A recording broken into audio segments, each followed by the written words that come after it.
Yes, we have to accept suffering. I think we need to teach this more to Christians. The fact that suffering is acceptable. Come on, I've had cancer twice. I know what cancer is. I had virtually an incurable throat cancer. They say throat cancer is the hardest to deal with. God took it away. I had lung cancer. God took it away. I've had so many other things God's healed me from. And I've got health now. You see, but I'm not afraid of suffering. People did question in those early years of Bible smuggling. People were afraid. Don't you realize what you're doing? You're going behind the Iron Curtain. You could be put in prison. But what is that?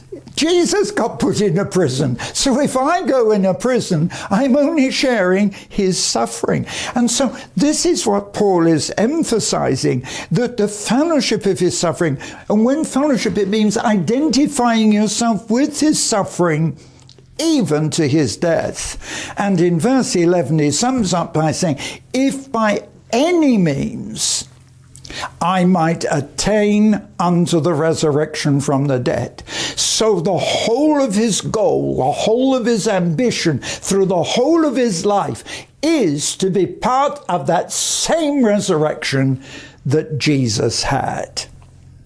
And then in verse 12, not as though I had already attained, either were already perfect, but I continue on, if that I may receive that for which also I'm received of Christ. And then he says, brethren, I count not myself to have apprehended, but this, in other words, he's not completed his job.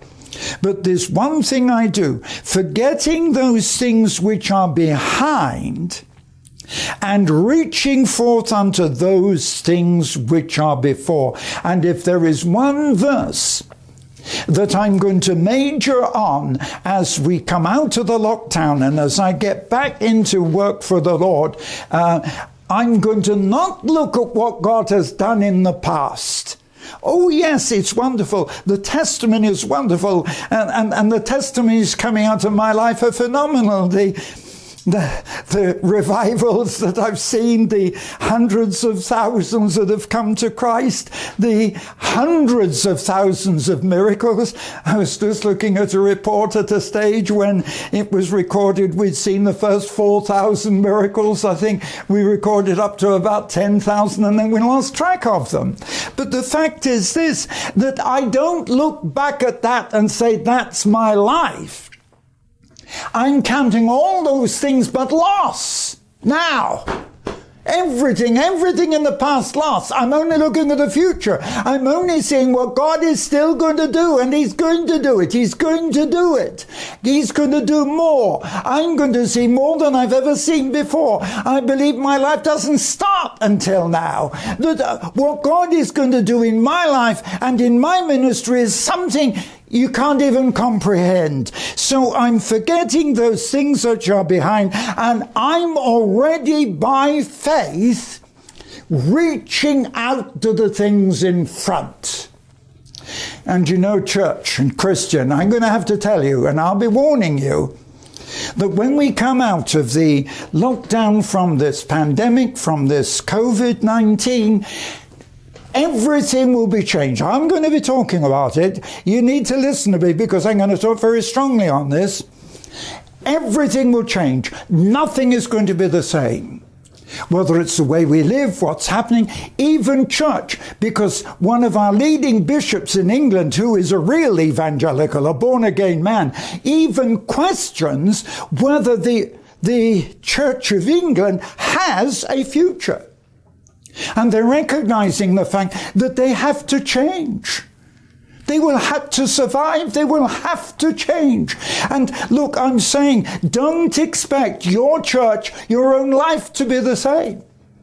As this bishop says, he says, oh yes, by the internet during the lockdown, we've been able to reach many, many hundreds and thousands who haven't attended church. But the whole thing is this, they may be in a time of trouble when they're locked down at home watching you on a television screen or on a video picture.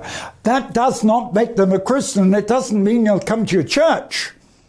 And in fact, as this bishop says, we're going to have to recognize the fact that many who have lived a year under lockdown and are closed churches will never go back.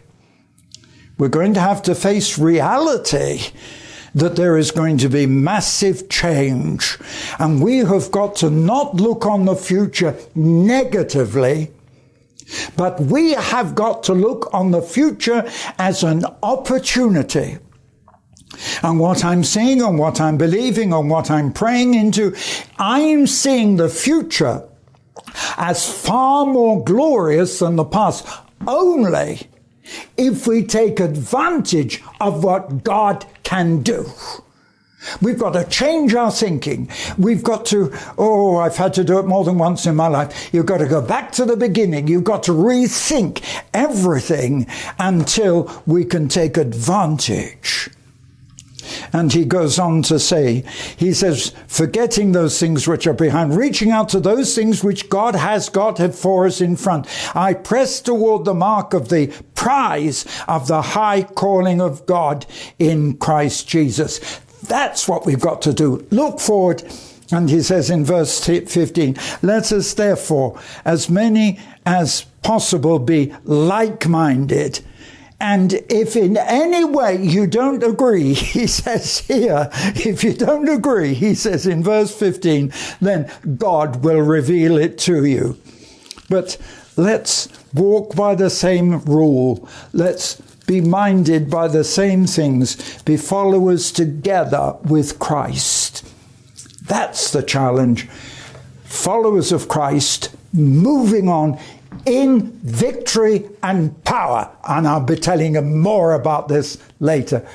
God bless you.